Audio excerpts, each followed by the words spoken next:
और आईएमएफ ने मना किस आदमी को किया? उस आदमी को किया जो जाते वक्त ये दावा करके गया था, ये क्लेम करके गया था कि उससे बेहतर आईएमएफ को कोई डील नहीं कर सकता। वाली बात है। और एक हमारी एक्सपेक्टेशन थी कि नहीं, जो हमारे इंटरनेशनल कमिटमेंट्स हैं वर्ल्ड बैंक के साथ, आईएमएफ के साथ, तो क्या हमें वहां से कोई रिलैक्सेशन मिलेगी? क्योंकि हमारा अल्टीमेटली ये इस दुनिया को रूल करेंगे साइंटिस्ट। ये बात मेरी याद रखना जी। ये को 5-10 साल में होने वाला काम नहीं है अल्टीमेट, क्योंकि वो 26 साल से आईएमएफ को डील कर रहा है। आईएमएफ के साथ जो मुआहदा किया उसको तोड़कर गया था।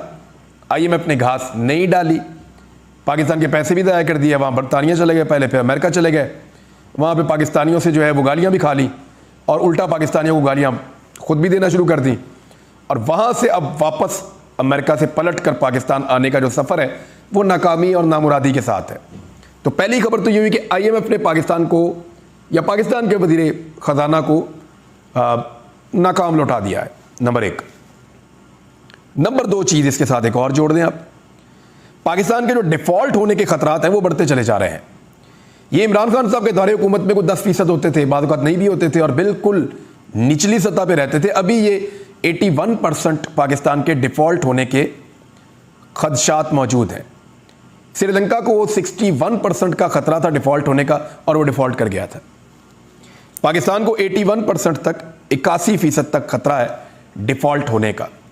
अब तीसरी खबर ले लें, पाकिस्तान के जो सॉवरन बॉन्ड्स हैं वो गिर गए हैं 60% तक इंपोर्टेड हुकूमत आने के बाद, और $30 से $35, $36 यहाँ पे ये इस वक्त रेट कर रहा है।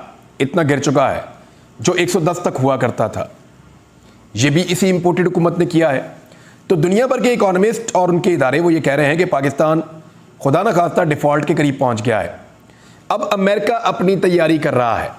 ये वो खदशा है जो पाकिस्तानियों को हमेशा से था कि अगर कभी भी पाकिस्तान दिवालिया होता है, खुदा न खास्ता अगर कभी भी पाकिस्तान डिफ़ॉल्ट करता है, तो दुनिया पाकिस्तान के साथ जब बैठ के सेटलमेंट करेगी तो दुनिया पाकिस्तान से क्या मांगेगी? बहुत सारे लोग इसके ऊपर तज्जिया कर चुके हैं। ये जो लोग तज्जिया कर चुके हैं ये बड़ा खौफनाक है। मैं इसके हक में कभी नहीं हूं और अल्लाह ना करे कि कभी ऐसा कुछ हो, लेकिन जो पॉसिबिलिटीज़ हैं जो डिस्कस होती रहती हैं वो मैं आपके सामने रख देता हूं। चंद चीज़ें हैं जो दुनिया पाकिस्तान से चाहती है। नंबर 1, दुनिया चाहती है कि पाकिस्तान इंडिया के साथ जो कश्मीर के मामलात हैं उनको फिक्स कर ले, और कश्मीर के ऊपर या कश्मीरियों के राइट्स के लिए पाकिस्तान जो आवाज़ उठाता है उसको हमेशा के लिए खामोश करके इस मामले को फिक्स कर ले। फिर कुछ दीगर मामलात हैं, सरहदी तनाज़ात हैं भारत के साथ, उन सबको पाकिस्तान भारत की मंशा के मुताबिक फिक्स कर ले, क्योंकि अमेरिका का जो स्ट्रेटेजिक पार्टनर है इस रीजन के अंदर वो इंडिया है। तो एक तो इस चीज़ को आप क्लियर कर लें। दूसरी चीज़ जो दुनिया पाकिस्तान से चाहती है वो ये है कि पाकिस्तान इसराइल को तस्लीम कर ले। इसमें पाकिस्तान को जो है वो, अगर पाकिस्तान खुदा न खास्ता डिफ़ॉल्ट करता है तो निकालने के लिए जो मदद दी जाती है उसके बदले में एक चीज़ ये भी मांगी जा सकती है। दुनिया के बहुत सारे मुल्कों को जब जब उन्होंने इसराइल को तस्लीम किया तो उनको माली फ़ायदे हुए हैं, और वो जो माली फ़ायदे हैं उनके लिए मुल्कों ने ऐसा किया भी है और ताल्लुकात को नॉर्मलाइज़ किया है। तो पाकिस्तान के ऊपर दूसरा दबाव ये आ सकता है। तीसरा और सबसे जो शिद्दत वाली चीज़ है वो ये है कि पाकिस्तान अपने एटॉमिक एसेट्स जो हैं उनको सरेंडर करे, खुदा न खास्ता।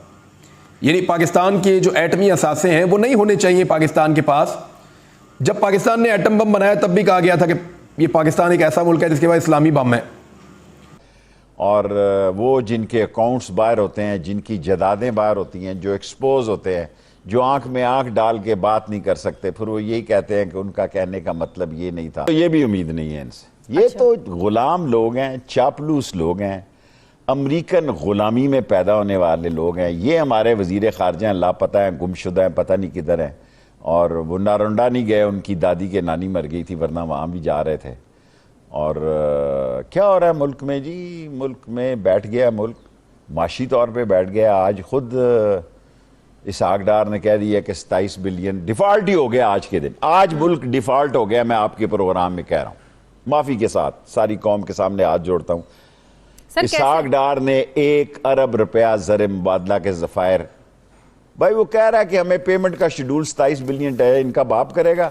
नोट तो ये छाप लेते हैं 5,000 रुपए वाले, जो बांटने के लिए मेंबरों को 25-25 करोड़ रुपया, फिर कराची से भी मंगवा लेते हैं, पेशावर से भी डालों में मंगवा लेते हैं। अनकरीब वो फोटोएं आएंगी जो मेंबरों को 20-25 करोड़ रुपए दिया गया कि वो डालों में नोट कैसे आ रहे हैं, ऊपर चादरें कैसी डाली जा रही, और ये सबसे दिलचस्प वीडियो होगी पाकिस्तान। लेकिन वक्ती रिलीफ देकर तो डार साहब ने अपने आप को हीरो बना लिया है। वक्ती रिलीफ दिया, देखें डॉलर नीचे आ गया है और कीमतें कम कर रहे हैं, वो बिजली भी आज 4 रुपए उन्होंने कम कर दी है। कहाँ आ गया? अभी तो जो मर्जी कर लें, इनके बस का रोग नहीं है। 4 रुपए कम करके एक यहाँ एसी चलता है, 80,000 रुपए का बिल मेरा, मैं तो दे सकता हूँ। यहाँ ऐसे लोग हैं जिनको 17,000 रुपए का बिल आया, वो लेके वाली आ जाते हैं कि 30,000 रुपया बच्चा तनख्वाह पे काम करता है, एक 25,000 रुपए पे काम करता है, 17,000 बिजली का बिल है। सही है।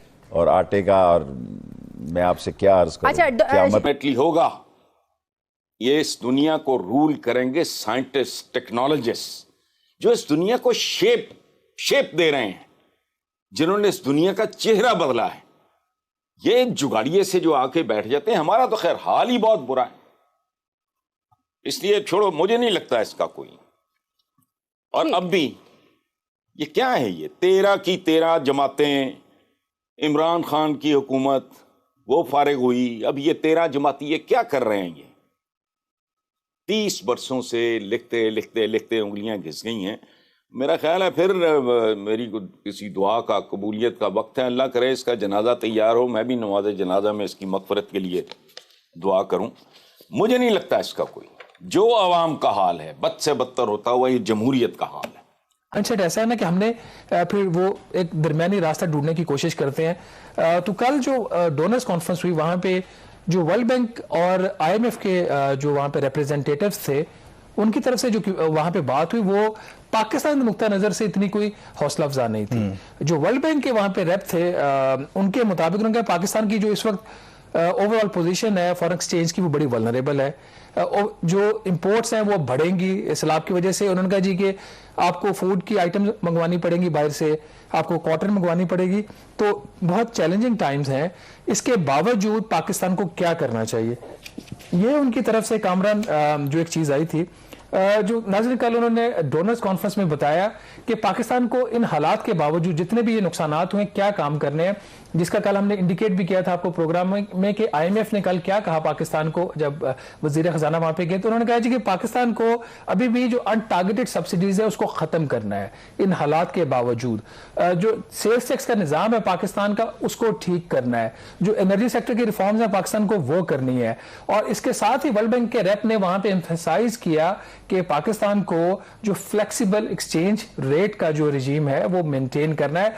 तो आपके रिजर्व्स जो हैं वो पिछले 3 महीने जो थे सितंबर के एंड तक तकरीबन आपके रिजर्व्स जो हैं वो $2 अरब से भी ज्यादा गिर चुके।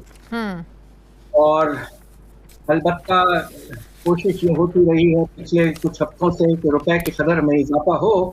उसका सिलसिला भी अब थोड़ा सा रुका है पिछले 2-3 दिन, और हल्के से रुपए की कदर में फिर से कमी शुरू हुई है। एक बात वाज़ेह कर दूं, आपने जो आदाद शुमार पेश किए उसमें आपने जिक्र ये किया है कि फॉरेन एक्सचेंज रिजर्व्स $13 अरब के करीब हैं। हाँ। ये उस वक्त हैं जब आप इसमें फॉरेन करेंसी अकाउंट्स भी मिला लें। अच्छा, जो कि स्टेट बैंक के रिजर्व्स में नहीं शामिल किए जाते।